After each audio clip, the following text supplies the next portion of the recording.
Hello students, welcome to PO academy. आज की जो वीडियो है कुमाऊं यूनिवर्सिटी एसएसजे यूनिवर्सिटी का बीएड फर्स्ट सेमेस्टर का फर्स्ट पेपर है। सेम सिलेबस है दोनों ही यूनिवर्सिटीज़ का। तो इसमें आपकी 4th यूनिट चल रही है, जिसका आज का जो टॉपिक है वो है समाजीकरण, सोशलाइजेशन। ठीक है, जल्दी से हम अपना टॉपिक जो है वो स्टार्ट करते हैं और इसके बाद एक और वीडियो है और उसके बाद आपका फर्स्ट पेपर पूरी तरह से कंप्लीट हो जाएगा। चलिए जल्दी से वीडियो स्टार्ट करते हैं। तो अगर आप चैनल पर नए हैं तो जल्दी से आप चैनल को सब्सक्राइब कर लीजिए, साथ ही नोटिफिकेशन बेल को प्रेस कर दीजिएगा, जिससे आने वाली वीडियोस की नोटिफिकेशन आपको मिलती रहें। तो चलिए देखते हैं सोशलाइजेशन। तो सबसे पहले देखिए समाजीकरण का अर्थ और परिभाषा। ठीक है, साथ ही इसकी विशेषताएं भी बताई गई हैं। तो चलिए देखते हैं। जन्म के समय मानव शिशु मात्र एक प्राणी शास्त्रीय अथवा जैविकीय इकाई के रूप में होता है। इस समय वह रक्त, मांस व हड्डियों से बना एक जीवित पुतला मात्र होता है। उसमें कोई भी सामाजिक गुण नहीं होता। समाज के रीति रिवाजों, प्रथाओं, मूल्यों एवं संस्कृति से वह अनभिज्ञ होता है, किंतु वह कुछ शारीरिक क्षमताओं के साथ जन्म लेता है। इन क्षमताओं के कारण ही वह बहुत कुछ सीख लेता है, समाज का क्रियाशील सदस्य बन जाता है तथा संस्कृति को ग्रहण करता है। सीखने की यह क्षमता व्यक्ति में समाज में रहकर तथा समाज के अन्य लोगों के संपर्क में आने पर ही विकसित होती है। सामाजिक संपर्क के कारण ही एक व्यक्ति एक प्राणी शास्त्रीय प्राणी से सामाजिक प्राणी बन जाता है। सामाजिकरण की प्रक्रिया द्वारा मानव पशु स्तर से ऊंचा उठकर मानव की संज्ञा प्राप्त करता है।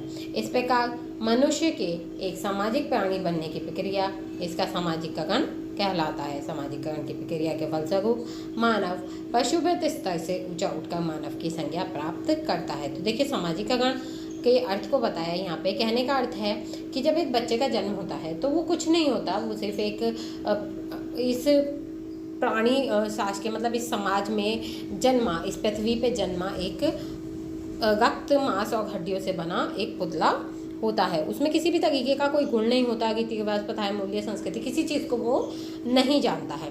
तो यहाँ पे रह के जब वो लोगों के संपर्क में आता है, समाज के संपर्क में आता है और वो इन चीज़ों को धीरे धीरे करके सीखता है, अपने अंदर परिवर्तन लाता है, समाज के संपर्क में बना रहता है और कहीं ना कहीं वो पशुओं के स्तर से ऊपर उठ के मानव बनता है। तो यही क्या होता है, समाजीकरण की प्रक्रिया कहलाती है। मतलब मनुष्य को एक तरह से सामाजिक प्राणी बनाने की, मतलब समाज में गहना किस तरह से है, समाज के बारे में संपूर्ण जानकारी जो उसे दी जाती है और वो समाज से मिलने लगता है, समाज में रहने लगता है, समाज में जीने लगता है। तो ये सब जो प्रक्रिया होती है इसे ही समाजीकरण की प्रक्रिया कहा जाता है। ठीक है, क्यों? क्योंकि जब मनुष्य का एक बच्चे का जन्म होता है, मनुष्य का बच्चा जब पैदा होता है तो उस समय पे क्या होता है कि वो भी एक पशु के समान होता है। ना वो बोल सकता है, ठीक है, और ना उसमें कोई भी तरीके का गुण होता है, उसे पता ही नहीं होता क्या अच्छा है क्या बुरा है। उसे जिस भी एटमॉस्फेयर में आप उसे पालेंगे, जिस भी एटमॉस्फेयर में उसका विकास होगा वो उसी तरह से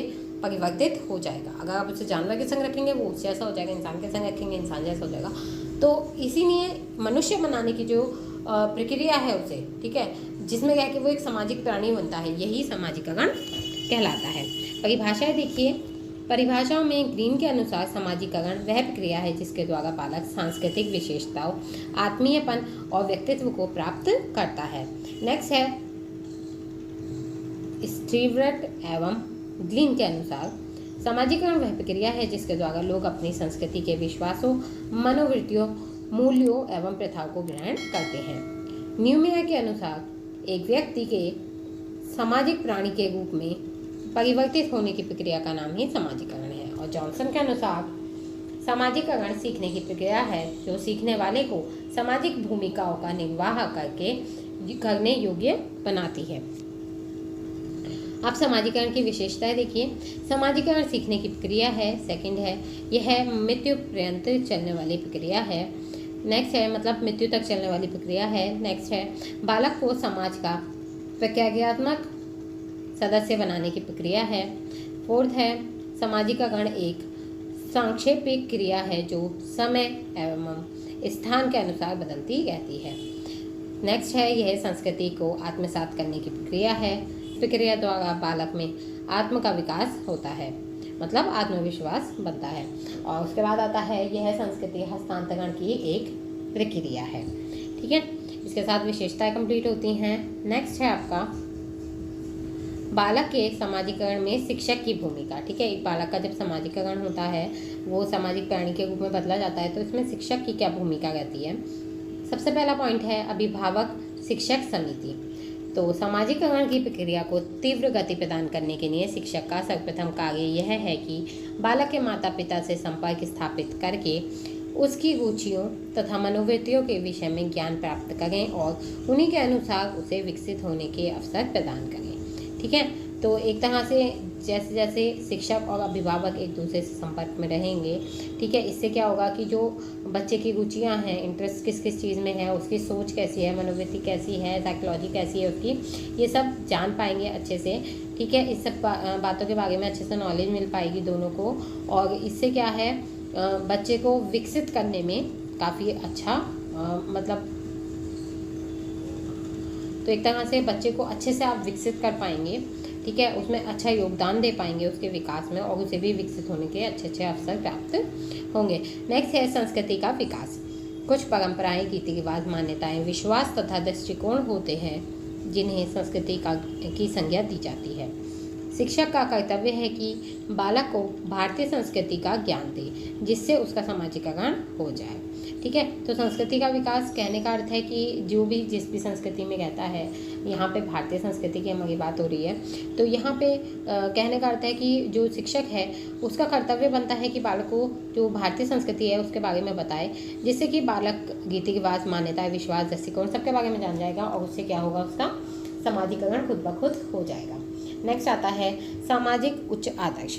ठीक है, शिक्षक को चाहिए कि वह कक्षा तथा खेल के मैदानों एवं सांस्कृतिक और साहित्यिक क्रियाओं में बालक के सामने सामाजिक आदर्शों को प्रस्तुत करें। इन आदर्शों का अनुकरण करके बालक का समाजीकरण धीरे धीरे हो जाएगा। नेक्स्ट है स्कूल में स्वस्थ परंपराओं का विकास। स्कूल की परंपराओं का बालक के समाजीकरण पर गहरा प्रभाव पड़ता है, अतः शिक्षक को चाहिए कि वह बालक का स्कूल की परंपराओं में विश्वास उत्पन्न करे और उसे उन्हीं के अनुसार कार्य करने के लिए प्रोत्साहित करें। नेक्स्ट है बालकों को सामूहिक कार्य की प्रेरणा। तो शिक्षक को चाहिए कि वह स्कूल में विभिन्न सामाजिक योजनाओं के द्वारा बालकों को सामूहिक क्रियाओं में सक्रिय रूप से भाग लेने के अवसर प्रदान करें। इन क्रियाओं में भाग लेने से उसका समाजीकरण स्वतः ही हो जाएगा। नेक्स्ट है सांस्कृतिक विकास। स्कूल में विभिन्न परिवारों के बालक शिक्षा प्राप्त करने आते हैं। इन विभिन्न परिवारों से आए हुए बालकों की संस्कृतियाँ भी अलग अलग होती हैं। शिक्षक को चाहिए कि वह बालक में अंतः सांस्कृतिक भावना का विकास करे, जिससे वह केवल अपनी संस्कृति को ही अच्छा ना समझे बल्कि विभिन्न संस्कृतियों का भी आदर करे। नेक्स्ट है स्वस्थ प्रतियोगिता का विकास। बालक के समाजीकरण में प्रतियोगिता का महत्वपूर्ण स्थान होता है, पर ध्यान देने की बात है कि बालक के समाजीकरण के लिए स्वस्थ प्रतियोगिता का होना ही अच्छा है, अतः शिक्षक को बालक में स्वस्थ प्रतियोगिता की भावना विकसित करनी चाहिए। नेक्स्ट है उत्तम मानवीय संबंध। बालक के समाजीकरण में स्वस्थ मानवीय संबंधों का गहरा प्रभाव पड़ता है, अतः शिक्षक को चाहिए कि वह दूसरे बालकों, शिक्षकों तथा स्कूल के प्रधानाचार्य के साथ स्वस्थ मानवीय संबंध स्थापित करें। इन स्वस्थ मानवीय संबंधों के स्थापित हो जाने से स्कूल का वातावरण सामाजिक बन जाएगा। ऐसे स्वस्थ सामाजिक वातावरण में रहते हुए बालक का सामाजिकरण होना निश्चित है। ठीक है, तो यहाँ पे इसी के साथ आपका जो टॉपिक है ये कंप्लीट होता है। आई होप वीडियो आपके लिए हेल्पफुल रही होगी, तो वीडियो को लाइक करें, शेयर करें, साथ ही चैनल को सब्सक्राइब करना ना भूलें। बाकी आपको कोई भी कन्फ्यूजन होती है तो आप कमेंट बॉक्स में कमेंट करके पूछ सकते हैं। Thanks for watching.